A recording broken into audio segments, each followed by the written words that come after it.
Vamos abrir a nossa Bíblia no livro de Atos dos Apóstolos, capítulo de número 5. Texto bastante conhecido.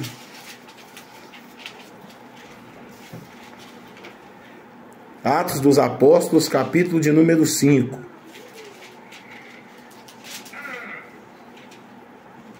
Amém? Amém. A palavra do Senhor diz assim: Ananias e Safira. Entretanto, certo homem, chamado Ananias, com sua mulher Safira, vendeu uma propriedade. Mas, em acordo com sua mulher, reteve parte do preço e, levando o restante, depositou aos pés dos apóstolos. Então disse Pedro: Ananias, por que encheu Satanás teu coração para que mentisses ao Espírito Santo, reservando parte do valor do campo? Conservando-o, porventura, não seria teu? E vendido, não estaria em teu poder? Como, pois, assentaste no coração este desígnio? Não mentiste aos homens, mas a Deus. Ouvindo essas palavras, Ananias caiu e expirou, sobrevindo grande temor a todos os ouvintes. Levantando-se os moços, cobriram-lhe o corpo e, levando-o, o sepultaram. Quase 3 horas depois entrou a mulher de Ananias, não sabendo o que ocorrera. Então Pedro, dirigindo-se a ela, perguntou-lhe: Dize-me, vendeste, portanto, aquela terra? Ela respondeu: Sim. Portanto, tornou-lhe Pedro: Por que entraste em acordo para tentar o Espírito do Senhor? Eis aí à porta os pés dos que sepultaram teu marido, e eles também te levarão. No mesmo instante caiu ela aos pés de Pedro e expirou. Entrando os moços, acharam-na morta, e levando-a, sepultaram-no junto ao marido. E sobreveio grande temor a toda a igreja e a todos quantos ouviram a notícia desses acontecimentos. Amém? Amém. Bom, amados irmãos, muito se prega nesse texto de Ananias e Safira, falando de algo material, falando de porque não tirou ali a parte que era do Senhor, o seu dízimo, a sua oferta, etc. e tal. Mas hoje eu quero trazer essa palavra num outro contexto. Eu quero trazer essa palavra no contexto da mentira. Por quê? Porque todos nós sabemos, e eu até postei lá no grupo essa semana, algumas dúvidas que algumas pessoas tinham sobre dízimo, oferta, voto, bênção, né? Eu postei lá no grupo da igreja. Mas eu queria hoje falar nesse texto, sobre mentira. Sobre mentira ao Espírito Santo. Porque hoje eu fui fazer uma determinada coisa e cheguei no lugar para resolver determinada coisa. E aí, quando eu cheguei lá, já tinha alguns dias que eu estava tentando falar com a pessoa e não conseguia. E aí, hoje eu consegui falar com ele. Eu mandei mensagem, não respondi. Aí eu peguei e resolvi ir lá. É muito trabalho. E aí eu precisava verificar a situação. Verifiquei a situação. E aí a gente vê, irmãos, como que ser verdadeiro com Deus e ser verdadeiro com nós mesmos só pode trazer bênção para as nossas vidas. Mas quando nós não somos verdadeiros com Deus e quando nós não somos verdadeiros com nós mesmos, a bênção que estava destinada a você, ela não vai chegar. Ela não vai chegar. Você pode tentar de tudo quanto é jeito possível, que ela não vai chegar. Então, o que eu quero dizer aqui, né, através desse texto de Ananias e Safira, que a palavra fala que ele, em concordância com a mulher dele, ele fala que vendeu um terreno por um determinado valor. Mas para os apóstolos, eles falam que venderam a menos. Eles não eram obrigados a dar um centavo para os apóstolos. Eles não eram obrigados a dar nada para os apóstolos. Mas uma vez que ele chegou lá, com aquele valor que ele alegou ter vendido, o Espírito Santo já havia revelado que havia uma mentira dentro daquele meio. Concorda comigo? Sim. O Espírito Santo já havia revelado que havia uma mentira no meio daquilo ali. E o Espírito Santo, irmãos, a palavra do Senhor fala que nós podemos o entristecer. E uma das maneiras que nós o entristecemos é quando nós mentimos. Essa é uma das maneiras de nós entristecermos o Espírito Santo. Mas aí passa um tempo, vem a mulher, nisso acontece aquilo lá. Pedro fala, né? Por que você mentiu? Você não precisava dar nada aqui, mas você não precisava ter mentido também. Ele cai morto lá. Daí a pouco vem a mulher dele. E Pedro faz a mesma pergunta. Vocês venderam o terreno lá por tanto? Vendemos. Mas por que você está mentindo em concordância com o teu marido? Olha aí os homens que acabaram de sepultar o teu marido e vão te sepultar também. A mulher cai morta, eles vão lá e sepultam a mulher.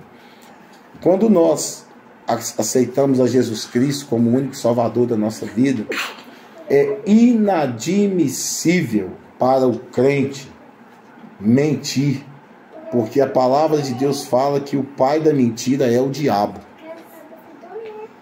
O pai da mentira é o diabo. Então, como que você vai falar que é filho de Deus se você mente? Como que você vai falar que está adorando a um Deus verdadeiro se da sua boca saem mentiras? Outra coisa também, além disso, uma coisa que também eu acho muito complicado isso, é você falar alguma coisa de cumprimento e ainda que não seja uma mentira, mas você não cumpre aquilo que você fala.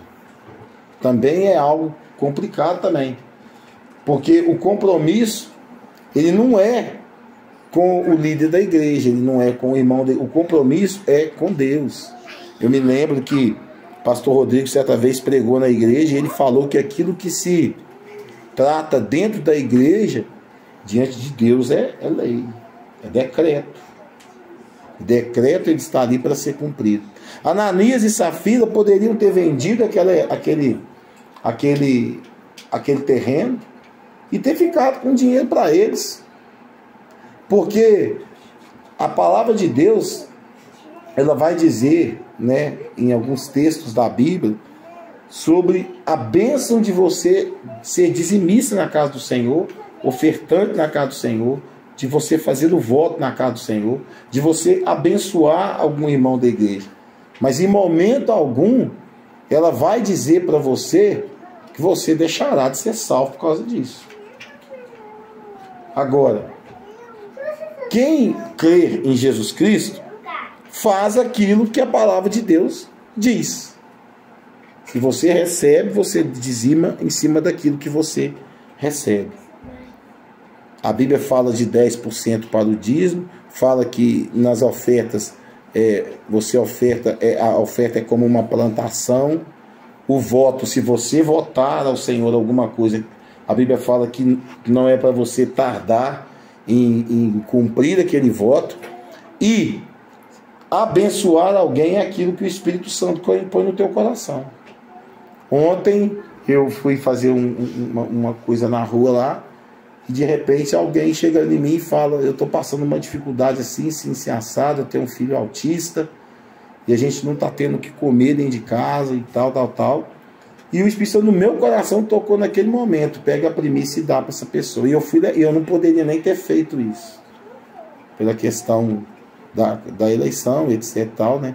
Mas o Espírito Santo tocou no meu coração, e para mim valeu mais a questão daquela pessoa ali, naquela situação, do que qualquer outra coisa. Eu fui lá na igreja, chamei a Lucimara, fui lá na igreja e fui levar lá na casa dessa pessoa. Quando eu cheguei lá, o lugar que essa pessoa mora, eu acho que há muito tempo eu não vi um lugar tão complicado, tão estranho de chegar, uma casa que, se for do tamanho dessa cozinha, dessa sala aqui, é muito para uma pessoa, e ainda mais tendo um filho autista. Então nós entregamos ali aquela oferta, abençoamos aquela vida, saí dali alegre por ter podido ofertar aqueles alimentos, que não foi uma coisa só minha, mas uma coisa da igreja que ofertou ali para aquela família. Se vai ser feito bom uso ou não da oferta, isso é entre a pessoa e Deus. O importante é nós fazermos aquilo que o Espírito Santo tocar no nosso coração.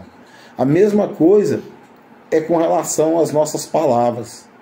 As nossas palavras, elas têm que ser sim, sim e não, não. Que passar disso, a própria palavra diz que é procedência maligna.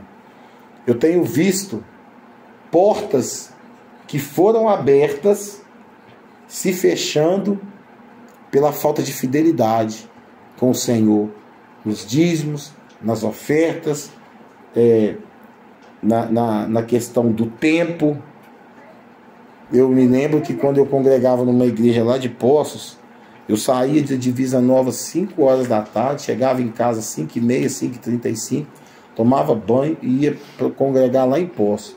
E quase todos os cultos, a Lucimara está aqui que vai confirmar, quase todos os cultos nós éramos os primeiros a estar chegando na igreja. Às vezes o culto começava às 7 horas, às vezes era 7h10, a banda estava ensaiando ainda. Um dia eu cheguei no pastor e falei: olha, pastor, eu moro ida e volta, dá 80 quilômetros de distância. Eu saio do meu serviço cansado, venho para cultuar o Senhor aqui, podendo cochilar no volante, porque ele está cansado, trabalhei o dia inteiro. E às vezes eu chego aqui, ou a maioria das vezes, a gente é o primeiro a chegar aqui. Isso é uma falta de respeito, primeiramente com o Senhor, porque a Bíblia fala que o culto tem que ser com ordem e decência. E segundo, é um desrespeito com aqueles que chegam dentro do horário. Então, se você chega 5 minutos atrasado, sem uma justificativa, o tempo que você chegou atrasado, você está roubando esse tempo do Senhor.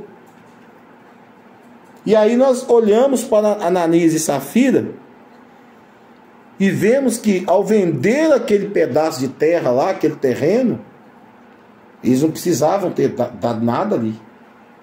Mas uma vez que eles tiraram aquela oferta para dar mentindo, aquela oferta nunca foi recebida pelo Senhor. Jamais foi recebida pelo Senhor. E nós, com o nosso tempo, nós temos que ser verdadeiros com Ele também.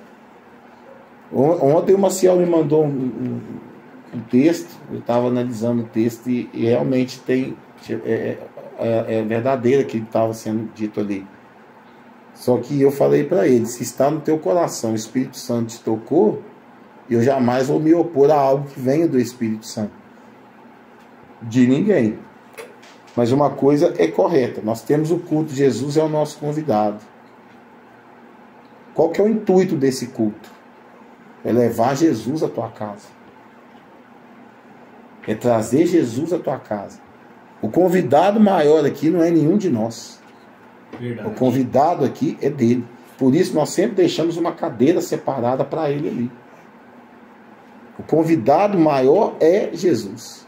Amém. Todas as vezes que se faz um Jesus é o nosso convidado na tua casa, você está dizendo ao Senhor que a tua casa pertence a Ele. Amém. Agora, nós temos inúmeros lugares que nós fizemos 1, 2, não fizemos mais. Às vezes eu demoro a fazer na minha casa para dar oportunidade para outros irmãos. Para dar oportunidade para os irmãos. No culto da praça, nós estamos declarando no culto da praça que Jesus Cristo é o Senhor sobre a nossa cidade. Amém. Por isso que nós visitamos praça por praça, toda quinta-feira, para declarar aos 4 cantos que o Senhor é o Senhor de Boteiros. E eu quero dizer algo para os irmãos. Nessa política eu tenho aprendido e tenho visto o quanto que a guerra espiritual na nossa cidade está intensificada. O tanto que está intensificada. E eu fico às vezes vendo, eu fico às vezes analisando as pessoas e eu acho que tem faltado um pouco de verdade no nosso meio. Tem faltado um pouco de entendimento daquilo que nós temos ministrado, entendimento daquilo que a palavra de Deus fala. Como Ananias e Safira, eles estavam com dinheiro, depositaram mentindo aos pés dos apóstolos, aquela oferta não teve validade nenhuma. Obrigado. Não teve validade nenhuma. A mesma coisa é você estar na igreja por obrigação. Tem validade nenhuma você estar ali. Verdade. Eu vim porque eu estou escalado hoje. Eu vim porque eu vim. Não, meu filho. Se você não for por amor, E se você não trabalha para o Senhor por amor, se você não sai da tua casa com o pensamento de amor, não adianta você estar dentro da igreja. Porque você não vai levar e não vai receber nada. Você não vai levar uma adoração verdadeira e também não vai trazer bênção nenhuma. Verdade. Porque você está ali por obrigação. Por obrigação, eu vou lá, bato o ponto e trabalho 8 horas. Por obrigação, eu faço isso. Por obrigação, eu tenho compromisso de entrar no meu serviço 7 horas e sair 5 horas da tarde. Por obrigação. Agora, para sair da minha casa, andar uma distância, ou pegar o carro e ir por obrigação e não por amor, bobeira você ir. É por amor. A Bíblia fala lá em Coríntios que no final prevalecerão 3 coisas: a fé, a esperança e o amor. E a maior delas é o amor. Amém. Se nós não cultuarmos ao Senhor com amor, se nós não fizermos as coisas do Senhor com zelo, nós vamos entrar num monte de coisa aqui que a palavra diz. Questão de ordem e decência, questão de ordem e decência, questão de ser um mau obreiro, uma opção de coisas. E aí eu pergunto para você, se lá no céu tudo é perfeito para Deus, porque a nossa casa, a igreja, ela tem que ser uma extensão do céu, como que nós vamos querer entrar num ambiente que é santo se nós não buscamos uma santidade verdadeira no Senhor? Como que eu vou entrar num ambiente santo se o meu corpo não é santo? Como que eu vou entrar num ambiente santo se os meus olhos não são santos? Como que eu vou entrar num ambiente santo se o meu coração não busca santidade? Irmãos, não é sobre ter milhares de pessoas dentro da igreja, mas é ter as pessoas que estão ali sendo adoradores que o adorem em espírito e em verdade. Amém. Pode ter 500 mil pessoas, mas se tem uma pessoa só que adora o Senhor em espírito e em verdade, o Senhor estará recebendo a adoração daquela Glória pessoa. a Deus. Certa vez eu ouvi um testemunho que dizia que um pastor, ele resolveu dar um susto na igreja. Na hora que a igreja estava cheia de gente, ele vestiu de diabo e entrou e tal, e fez uma arruaça e todo mundo vazou fora, só correndo de medo. E ficou uma irmãzinha lá no último banco, cabeça baixa, ali, tal. O pastor chegou perto dele e falou assim: ô, mas minha irmã, por que a senhora não correu e tal? Por que a senhora não foi embora? E ela disse: porque eu estava em espírito, eu sabia que o senhor ia fazer isso aí. O Espírito Santo já tinha me falado. Glória a Deus. Uma pessoa ficou, o resto todas saíram correndo. Aí a gente se pergunta: será que se entrar alguém desse jeito, será que se Jesus entrar dentro da igreja, você será capaz de reconhecê-lo? E eu não estou falando Jesus entrar em espírito, eu estou falando de Jesus entrar ali, porque a Bíblia fala: tive fome e me deste de comer, tive sede e me deste de beber, estive preso e me visitaste, estava nu e me vestiste. Será que se Jesus bater na porta desta casa hoje, os moradores dessa casa, vocês conseguirão entender que é Jesus que está ali naquele lugar? Será que se Jesus bater lá na casa da senhora, irmã Antônia, a senhora vai reconhecer que é Jesus? Será que se Jesus bater na minha porta pedindo um prato de comida, eu vou reconhecer que é Jesus? Ou será que a minha visão está tão religiosa que eu não vou ver que é Jesus que está ali? Ananias e Safira venderam aquele terreno e chegaram aos pés dos apóstolos para depositar um dinheiro, para depositar uma oferta em mentira. E quando a pessoa bate na tua casa, ó, fala que eu não estou aqui não. Ó, fala que eu não estou aqui agora não. Bate lá e você não atende. E quando a pessoa chega perto de você, e eu assim, nesse ponto a gente tem que tomar um certo cuidado. Ah, um dia bateu um cara na porta da minha casa 8 horas da noite, bem vestido, eu queria R$5 para me comer lanche. Então, eu virei para ele e falei: não vou te dar, nem eu como lanche todo dia. Você quer um prato de comida? Não, eu quero comer lanche. Então você vai pedir para outro, que eu não vou te dar jeito de comer lanche não. então, A gente tem que saber. Uma vez uma moça chegou perto de mim e falou assim: estou passando dificuldades, eu tenho uma filha pequena, sabe que se eu não tenho uma cesta para arrumar? Eu não tinha uma cesta. Contudo, eu fui no mercado, fiz uma compra para essa moça, entreguei para ela. No outro dia, o cunhado dela, que era pastor, virou para mim e falou: rapaz, fiquei sabendo que você deu uma compra para minha cunhada lá e tal. Rapaz, ela ganhou uma cesta ontem da mãe dela e ganhou outra hoje do CRAS. Sabe por que as coisas dela não duram? Porque ela fica chamando os outros para jantar na casa dela, fazer fervo na casa dela. Nunca mais dei. Tem pessoas que verdadeiramente são usadas pelo diabo para nos enganar. Para isso nós devemos estar em espírito. Temos discernimento para saber quando é algo do Senhor. Ontem, quando o rapaz falou para mim, e ele estava trabalhando, quando ele falou isso para mim, eu senti no meu coração de abençoar aquela vida. Agora, o que ele vai fazer dali para frente com o que foi entregue a ele é entre ele e Deus. Se ele mentiu, deixou de mentir, é problema dele com Deus. É igual aquelas pessoas que ficam lá em posse pedindo dinheiro ali. Tem gente ali que é perigoso tirar mais do que o salário que você ganha no mês. Em várias cidades que você vai ver escrita a placa: não dê esmolas. Porque tem gente que fez disso uma profissão. Fez disso uma profissão. Agora, tem pessoas que verdadeiramente estão em estado de pobreza. Estão em estado de dificuldade. Então a pergunta que eu faço para vocês é a seguinte: Ananias e Safira venderam um terreno e foram lá com uma mentira para depositar um dinheiro aos pés dos apóstolos. Mas eu pergunto para você: se eles tivessem retido o dinheiro para eles e não tivessem falado nada, eles estariam errados? Porque eles tiraram algo, eu acredito que eles tiraram algo como se fosse um dízimo ali.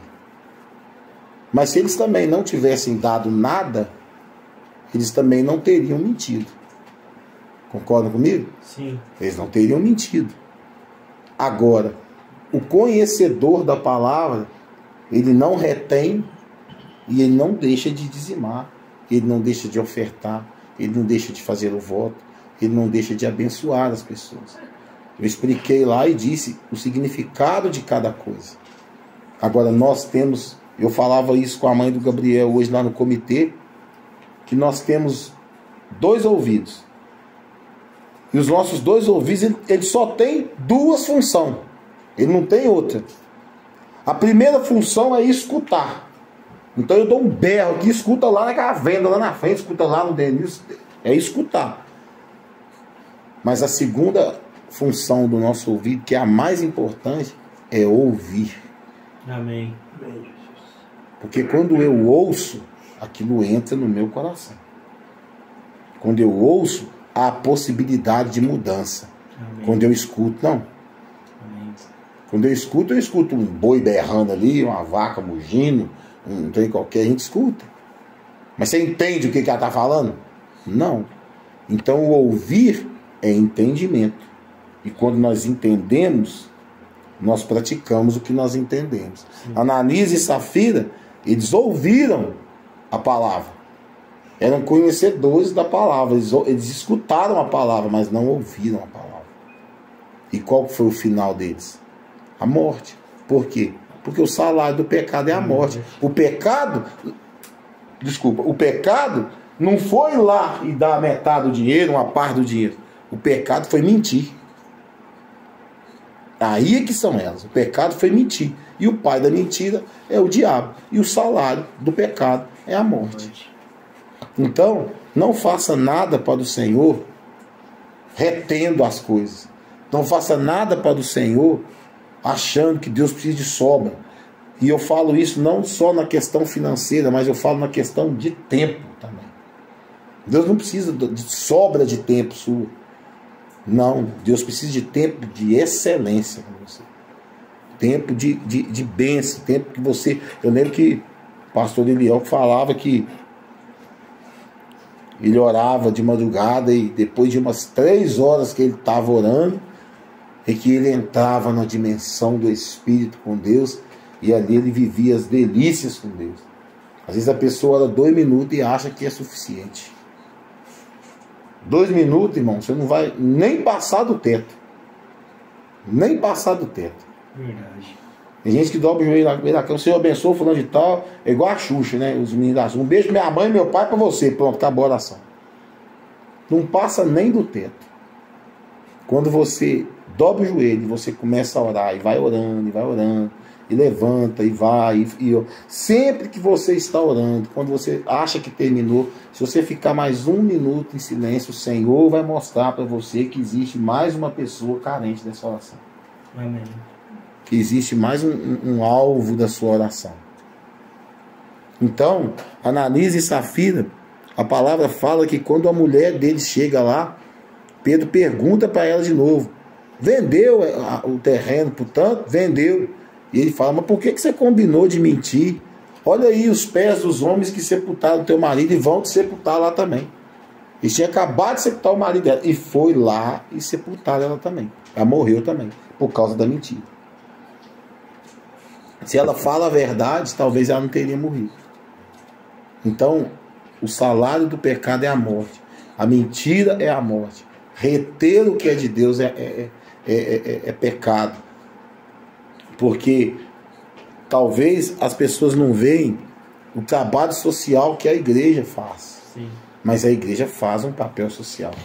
E eu sempre tenho dito que a igreja, né, no dia que eu fui entrevistado na praça lá mesmo, eu disse: a igreja, eu creio numa igreja que não é só espiritual, ela é social também. Ela tem que ajudar as pessoas também. Ela tem que dar caminhos para as pessoas. Não é só chegar lá: vem cá que eu vou orar por você. Não, não é só isso. Vai pegar uma pessoa que está morrendo de fome e vai falar de Jesus para ela ver se ela vai te ouvir. Ela não vai nem te dar atenção, porque ela está com fome. Verdade. Ela está com sede.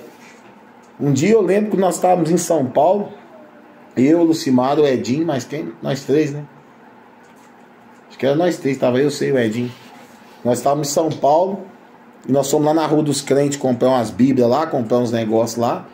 E aí tinha um moço sentado, o moço falou assim: ô moço, falou pro Edinho, eu estava dentro da livraria: o senhor não tem uma moeda para me dar, para me comer alguma coisa? Ô Edinho, pera aí. O Edinho foi lá, comprou um refrigerante, comprou uma coxinha, voltou, entregou, enquanto ele comia, falou de Jesus para ele. E deu uma Bíblia para ele. Que ele tinha levado. E deu uma carta, que ele tinha escrevido uma carta, ninguém sabia, tinha escrito uma carta, falou: eu vou entregar para alguém lá em São Paulo. Amém. E tal. Então, às vezes, as pessoas falam: isso é coisa da minha cabeça. Coisa da tua cabeça não, meu irmão. Coisa que é para o engrandecimento do reino tem que vir do Espírito Santo. Vem do Espírito Santo. Só que às vezes a gente não quer entender que é o Espírito Santo que está falando com a gente. E a isso nós damos o nome de quê? De falta de andar em Espírito. Às vezes nós ouvimos tanto o que os outros falam para a gente, mas esquecemos de ouvir o que o Espírito fala. Verdade. E eu, igual eu falei domingo lá na igreja, né? Fui limpar a igreja, fui na feira e fui limpar a igreja lá. E eu fiquei sentado na minha cadeira lá na igreja, depois que eu havia limpado, e fiquei orando, falando com Deus. E a gente vai meditando, né? Quando a gente está sozinho é bom para a gente meditar algumas coisas, pontuar algumas coisas. E tem pessoas, irmãos, e eu tenho visto isso. Tem pessoas que dizem ter um compromisso com o Senhor, mas na primeira oportunidade de assumir esse compromisso, ela, ó, sartei de banda. Senhor, eis-me aqui, mas envio dali. Eu tenho visto isso. As pessoas dizem que querem compromisso, que querem isso, que querem aquilo, mas na hora do vamos ver, eis-me aqui, Senhor, mas envio dali. Porque eu não posso, não. Se eu envio o outro lá, que eu não tenho tempo, não. E a maior mentira que você fala para Deus é que você não tem tempo. A maior mentira que você fala para Deus. O que você faz de meia-noite às 6 horas da manhã? Ah, eu durmo. Tem gente que não dorme nesse horário. Tem gente que fica até 4 horas da manhã no celular, batendo papo, fazendo um monte de coisa. Tem gente que na hora do almoço dele vai dormir. Tem gente que, sei lá, faz uma opção de coisa. Deita debaixo da árvore, faz qualquer coisa. Mas ela é incapaz de levar uma palavra para alguém. Então, hoje eu estava lá no comitê conversando com a mãe do Gabriel. A Alessandra passou. Conversei um pouquinho com você ali, né, Alessandra? Mas naquele momento que eu estava ali no comitê, não tinha nada de política sendo resolvida ali. E eu, mas a mãe do Gabriel estávamos resolvendo uma situação de tempos atrás. Tempos atrás. Tempos. Situações que ela achava que era uma coisa e que hoje já ficou sabendo que era outra. E ela mesmo falou uma frase para mim: Deus não deixa nada oculto sem revelar aos seus. Amém. Deus não deixa nada em oculto. Talvez alguém pode tentar denegrir a sua imagem, tentar falar algo de você, mas Deus é aquele que tem balança justa. Amém. Deus trabalha com balança justa. Deus não trabalha com balança tendenciosa para um lado nem para o outro, não. Né? Então, eu queria dizer essa palavra nessa noite. É isso, né? Nós aqui nós não estamos falando apenas do erário financeiro, que essa palavra é muito pregada sobre o erário financeiro, mas nós estamos falando aqui sobre mentira, sobre nós mentirmos para Deus, nós mentimos para Cristo, nós mentimos para o Espírito Santo, mas principalmente nós mentimos para nós mesmos. Verdade. E uma das formas que nós mentimos para nós mesmos é quando nós achamos que estamos debaixo de uma santidade que nós não estamos. Tem uma pessoa que... Essa pessoa falou para mim várias vezes assim: ah, mas Deus não sei o que Deus permitiu isso acontecer, por que Deus permitiu tal. Um dia eu cansei de ouvir essa pessoa falar essas coisas. Eu virei para ela e falei assim: olha, deixa eu te fazer uma pergunta. Não é você não, viu, Raquel? Porque nós já tivemos essa conversa, né? Mas não é você não, é outra pessoa. E eu falei para essa pessoa assim: olha, ao invés de você ficar preocupada com o que Deus pode fazer por você, porque Deus pode todas as coisas, e Ele é o dono do tempo, Amém. por que você não pergunta o que você pode fazer para Deus? Amém. Você não acha que você está querendo que Deus entre na sua vontade, ao invés de você entrar no centro da vontade de Deus? Deus não deve nada para você. Deus não é obrigado a fazer nada por você. A Bíblia fala: buscai primeiro o reino de Deus e a sua justiça, e as outras coisas vos serão acrescentadas. Lá não está falando: Deus, faz primeiro o que eu quero e depois eu vou fazer o que o Senhor quer. Lá não é assim que funciona. Não é assim. Então as pessoas pegam uma interpretação errada da Bíblia, e isso é falta do Espírito Santo. Sim. É falta do Espírito Santo na vida da pessoa. Então, irmãos, põe uma coisa na sua cabeça: Deus não deve nada para você, não é obrigado a fazer nada por você. Mas as mais de 8.000 promessas que estão na palavra de Deus se cumprirão na sua vida a partir do momento que você é fiel ao Senhor. Amém. Amém? Glorificado seja o nome do Senhor. Essa é a palavra que eu tenho. Essa é a palavra que eu tenho para trazer para os irmãos nessa noite. Que o Espírito Santo complete Amém. aquilo que faltou, né? Que Ele complete e que Ele traga bálsamo no coração de cada um. Amém? Louvado seja o nome do nosso Senhor Jesus Cristo.